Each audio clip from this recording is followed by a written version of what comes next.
शादी को कुछ ही समय हुआ। आज काम के लिए नौकरानी नहीं आई, इसलिए अंजू बर्तन धोने लगी। धोते धोते उसके हाथ से कांच का कप नीचे गिरकर टूट गया। कप टूटते ही वह डरने लगी कि उसकी सास अब जली कटी ज़रूर सुनाएगी। आवाज़ सुनते ही उसके साथ दौड़ती हुई आई और बोली, बेटी क्या हुआ?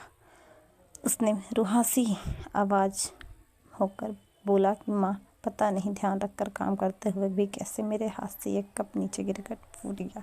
सास बोली, बेटी चिंता नहीं कर, कप ही तो फूटा है, भले ही इसके कितने भी टुकड़े हो जाए, पर मेरी बेटी के दिल के टुकड़े ना हो। मेरी बहू से महंगा है क्या है कप? और तुझे अभी काम करने की ज़रूरत नहीं पड़ी है, मेहंदी भी नहीं उतरी है तेरे हाथ। तू राज के साथ जा, वक्त बिता, एक दूसरे को समझो, तुम दोनों की नींव मजबूत बनेगी। ज्योति धराना, अपनी भाभी का ख्याल रख। अभी इस घर में नई आई है अंजू, तू मुझे अपनी माँ ही समझना। मुझे भी तुम्हारा दिल जीतना है, सास बनकर नहीं बल्कि माँ बनकर। शब्द मानो अमृत के घूंटते देखते तो अंजू की आंखों से आंसू झलक गया। वह सास के पैर में गिर बोली, मैंने एक माँ छोड़ दूसरी माँ पाई है, बल्कि ये माँ तो पहली माँ से ज़्यादा ममता रखती है मेरे लिए। यदि घर में कब टूट जाता तो मेरी माँ दो बात कहे बिना नहीं रहती। रात वो अंजू की नींद उड़ गई। रह के शाम की घटना को याद कर सास के बारे में उसने जो सुना था उससे बेपरीत उसका सास का व्यवहार पाया। उसका भी कसूर नहीं था ऐसा सोचने का कि उसने अधिकतर लोगों के मुंह से बुरी सास के बारे में ही सुना था। और मालूम नहीं वह कब अतीत के पन्नों में चली गई। उसे याद आया कि कुछ साल पहले उसके इकलौते भैया की नई शादी हुई थी। भाभी के हाथों से मेहंदी का रंग उतरने से पहले ही माँ ने भाभी को घर का सारे काम की जिम्मेदारी डाल दी। अपने ही नियम कानून के हिसाब से भाभी को चलने को विवश करती। माँ ने भाभी को घर में एडजस्ट होने का ज़रा भी वक्त नहीं दिया। भैया भाभी को बाहर ले जाते तो माँ का मुंह फूल जाता।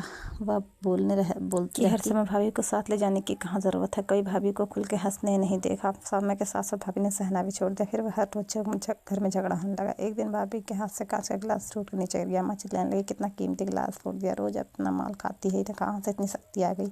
अपने मायके में गिलास फोड़ा होता तो मालूम चलता। कोई भी इस काम को ठीक से नहीं होता, ना जाने कहाँ ध्यान रहता। भाभी भी कड़क आवाज़ में बोली, हाँ मैं तो बैठे बैठे खाती हूँ, आप तो खड़ी खड़ी खाती हैं जब से आई हूँ। वैसे रोज़ 2-4 बार जली कटी ना सुना दो तब तक आपको भी चैन नहीं पड़ेगा। कभी मेरी माँ को तो कभी मेरे बाप को, तो हमेशा मेरे मायके वालों को कोसती रहती हो। दोनों तरफ से तीर बरस कर एक दूसरे को छलनी कर रहे थे। घर के अलावा उसने और भी जगह सास बहू के झगड़े सुनते सुनते डर सा और गई। वह शादी कतराने लगी, पर माँ बाप के कारण शादी करनी पड़ी और एक अनजाने भय को लेकर ससुराल आ गई।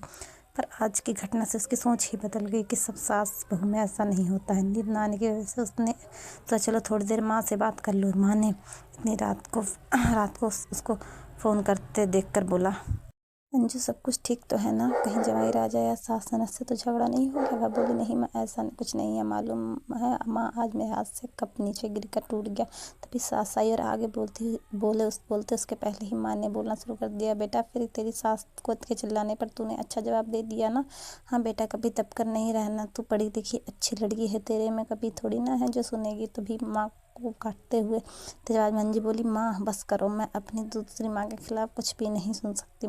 माँ एकदम सहम गई और बोली, तू ये क्या बोल रही है? हाँ माँ, आज मेरे हाथ से कप गिरा तो सासू माँ ने अंत में बोली, अब तो समझ गई ना माँ सारी बात? और हाँ माँ, सास ने सिर्फ बोलने के लिए नहीं कहा, वह वाकई में ज्योति की तरह मेरे व्यवहार कर रही हैं। माँ एक बात कहूँ, आप बुरा तो नहीं मानोगी? हाँ बोल बेटा, काश आप भी मेरी नई माँ की तरह भाभी के साथ व्यवहार करते हो तो शायद भैया भाभी अलग नहीं होते। माँ, मेरी सास ने शुरू से ही अपने प्रेम की नींव मजबूत कर ली है, तो वह अपने उस घर पर टिका परिवार मजबूती से कैसे नहीं आएगी? आज हो गया कि वह नहीं बल्कि अंजू उसकी माँ बनकर उसे अच्छी सीख दे रही है। माँ, अपनी गलती का एहसास हो चुका था। अंजू आगे कुछ और बोलती उससे पहले ही माँ ने कहा, अंजू अब जब तू मायके में आएगी तो वहाँ पर भी मैं पूरे परिवार की नींव मजबूत पाएगी। चल अब फ़ोन रख, मुझे अपने बेटा और बहू के स्वागत में बहुत तैयारी करनी है। शादी के बाद नई ज़िंदगी की शुरुआत में अगर आज सास समझदारी से काम लेती, अपना तो नहीं जताती, तो शायद शुरुआत की नींव ही कमज़ोर होने से पूरी ज़िंदगी आपस में दरार पड़ जाती। कप को फूटने से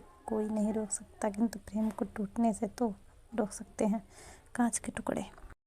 भले ही हो, पर घर के टुकड़े ना होने दे। घर में प्रेम का वातावरण बनाए रखें, एक दूसरे के सम्मान को समझे, इज्जत करें तो घर स्वर्ग बन जाएगा। घर नरक एक दिन स्वर्ग में बदल जा सकता है यदि बहू सास को माँ मान ले, व सास बहू को बेटी मान ले। दृष्टि बदलने से सृष्टि बदल जाएगी। इससे चाहे तो घर को स्वर्ग बना दे, चाहे तो घर को नरक। घर में कभी बेटी और बहू में भेदभाव ना करें, कभी भी बेवजह को परेशान ना करें। क्योंकि वही आपके घर को आगे बढ़ाएगी और आपके बुढ़ापे का सहारा भी। तो हमेशा हर रिश्तों को खूबसूरती से लेकर चलें।